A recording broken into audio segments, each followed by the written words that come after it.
Bonjour à vous. Dans cette capsule vidéo, on va découvrir de quelle façon les interactions intermoléculaires nous permettent de comprendre les changements de phase de la matière.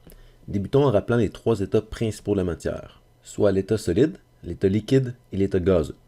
À l'état solide, les molécules ou les atomes sont très près les uns des autres et sont arrangés dans une structure très ordonnée. À l'état liquide, les molécules ou atomes sont à peu près à la même distance les unes des autres que l'état solide, mais ils ne sont pas arrangés dans une structure précise. Les molécules représentées ici par des petits ronds peuvent bouger et changer de place les unes par rapport aux autres, ce qui n'est pas le cas à l'état solide. Finalement, à l'état gazeux, chaque molécule ou atome est très éloigné des autres. Les gaz sont principalement constitués de vide. On sait que les solides peuvent se transformer en liquides dans un processus physique qu'on nomme fusion. Les liquides peuvent à leur tour se transformer en gaz dans un processus qu'on nomme évaporation. Les transformations inverses sont également possibles. On les nomme congélation et condensation. On sait qu'à la température ambiante, certains composés chimiques préfèrent être à l'état solide, d'autres préfèrent être à l'état liquide, alors que d'autres préfèrent être à l'état gazeux. Par exemple, à 20 degrés Celsius, le NaCl est un solide, l'eau est un liquide, alors que le CO2 est un gaz. La question à laquelle on va vouloir répondre dans cette vidéo est la suivante. Qu'est-ce qui fait en sorte qu'une substance va préférer être sous forme solide, liquide ou gazeuse? Dans un premier temps, on va préciser que les composés ioniques préfèrent être sous la forme solide. En effet, les composés ioniques sont constitués d'anions et de cations qui forment une structure ordonnée qu'on appelle réseau cristallin. Les interactions électrostatiques entre les cations et les anions sont très fortes et assurent une rigidité au réseau. Pour cette raison, les températures de fusion des composés ioniques sont très élevées. Cela veut dire que les solides ioniques ont besoin d'absorber une grande quantité d'énergie pour passer à l'état liquide.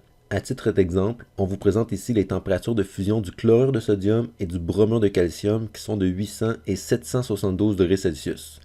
À titre comparatif, les températures de fusion du CbR4 et du H2O, deux composés covalents, sont de 91 et 100 degrés Celsius. Ce qu'il faut retenir jusqu'à maintenant, c'est que les composés ioniques préfèrent exister à l'état solide et présentent des températures de fusion élevées. La situation sera plus complexe pour les composés covalents. À la température ambiante, certains vont préférer exister à l'état solide, d'autres à l'état liquide et d'autres à l'état gazeux. Ce sont les interactions intermoléculaires qui permettent de comprendre et même de prédire l'état physique dans lequel une substance existe. La première chose que je mentionnerai, c'est que sans les interactions intermoléculaires, tous les composés covalents existeraient sous forme gazeuse. Imaginez un sac rempli de billes. Imaginez que vous retournez ce sac et que vous faites tomber toutes les billes sur un plancher rigide à partir d'une certaine hauteur. Les billes vont se frapper, rebondir un peu, et ultimement, elles s'éloigneront les unes des autres. Elles ne resteront pas collées les unes sur les autres. Eh bien, on peut imaginer que les molécules covalentes sont un peu comme ces billes.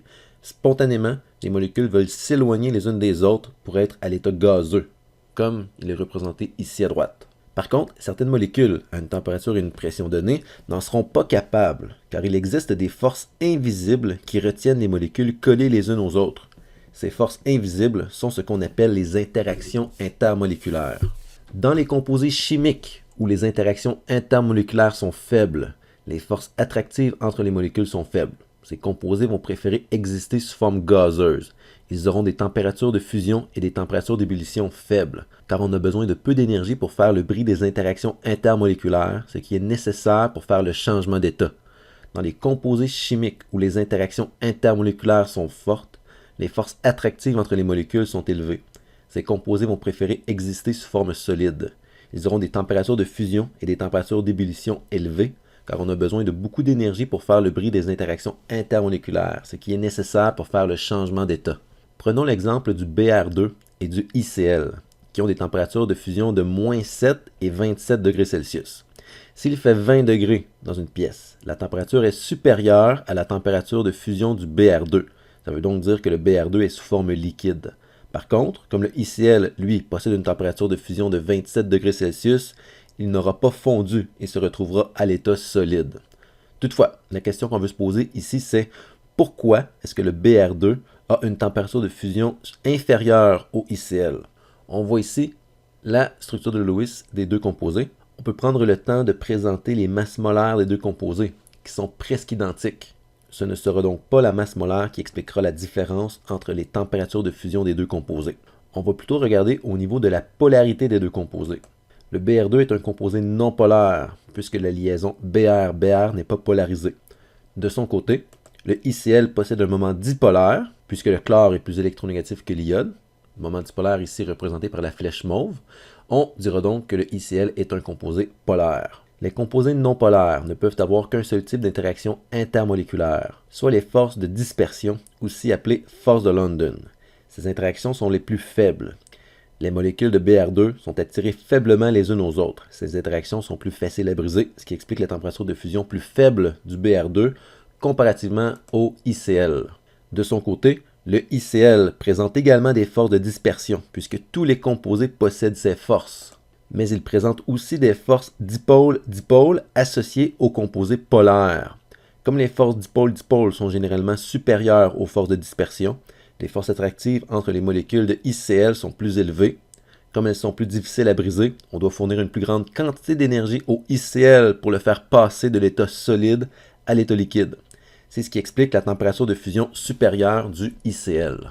Regardons un deuxième exemple ensemble. Le SO2 et le H2O sont deux composés à 3 atomes. On pourrait penser que leur température d'ébullition ou de fusion serait similaire, mais la réalité est tout autre.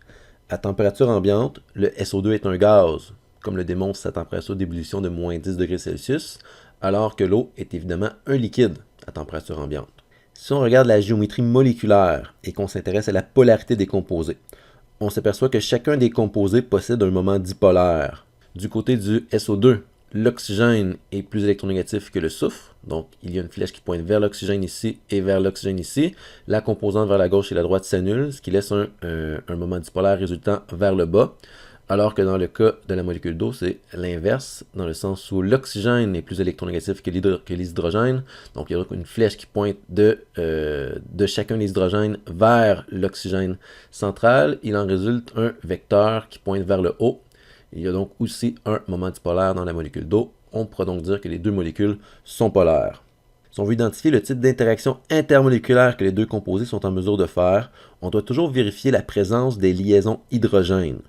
Comme on l'a vu dans la vidéo précédente, c'est-à-dire la vidéo traitant des interactions intermoléculaires, les composés ayant une liaison HO peuvent faire des liaisons hydrogènes. Gardons ça en tête pour l'instant. Si on résume ce qu'on vient de trouver jusqu'à maintenant, le SO2 est un composé polaire, parce qu'il a un moment dipolaire, même chose pour l'eau, et en plus de ça, l'eau va être en mesure de faire des liaisons hydrogènes. De sorte que lorsqu'on va venir évaluer le type d'interaction intermoléculaire que chaque composé est capable de faire, eh bien, le SO2 va pouvoir faire des forces de dispersion, puisque toutes les molécules en sont capables. Le SO2 va aussi être en mesure de faire des forces dipôle-dipôle, qu'on nomme aussi force de Keeson, parce que le SO2 est un composé polaire. De son côté, la molécule d'eau va aussi faire des forces de dispersion, va aussi faire des forces dipôle-dipôle, puisque le composé est polaire, mais en plus de ça, la molécule d'eau va être en mesure de faire des liaisons hydrogènes. Je veux dire, les molécules d'eau vont être en mesure de faire des liaisons hydrogènes entre elles. Or, comme les liaisons hydrogènes sont des interactions intermoléculaires plus fortes, et que le SO2 ne présente pas ce type de force, eh bien les forces attractives entre les molécules d'eau seront plus grandes. Pour cette raison, il est plus difficile de briser les interactions intermoléculaires pour passer de l'état liquide à l'état gazeux chez la molécule d'eau, ce qui explique la température d'ébullition supérieure de l'eau par rapport au SO2. À ce moment-ci, vous vous posez possiblement la question, qu'est-ce qui se passe si deux composés présentent exactement le même type d'interaction intermoléculaire? Comment vais-je faire pour savoir lequel va avoir la température de fusion et d'ébullition la plus élevée? Par exemple, si je compare deux composés covalents polaires qui ont tous deux des forces de dispersion et des forces dipôle-dipôle, eh bien, dans ce cas, le composé ayant la masse molaire la plus élevée devrait présenter les interactions intermoléculaires la plus forte, et par le fait même, présenter les températures de fusion et d'ébullition les plus élevées. Cela est dû à des forces de dispersion plus fortes chez les composés de masse molaire plus élevée, parce que, encore une fois, comme vous avez pu le voir dans la vidéo précédente, eh bien, plus la masse molaire est élevée et plus la polarisabilité est élevée. La polarisabilité est un phénomène qui se produit à l'intérieur des forces de dispersion. Pour terminer, j'aimerais préciser que ces règles sont des généralisations et que beaucoup d'exceptions peuvent être observées. Ces exceptions surviennent surtout lorsque la masse molaire des composés est élevée. Lorsque les molécules sont très volumineuses, lorsqu'elles ont une grande masse molaire, la polarisabilité augmente et les forces de dispersion peuvent soudainement devenir plus importantes que les autres forces.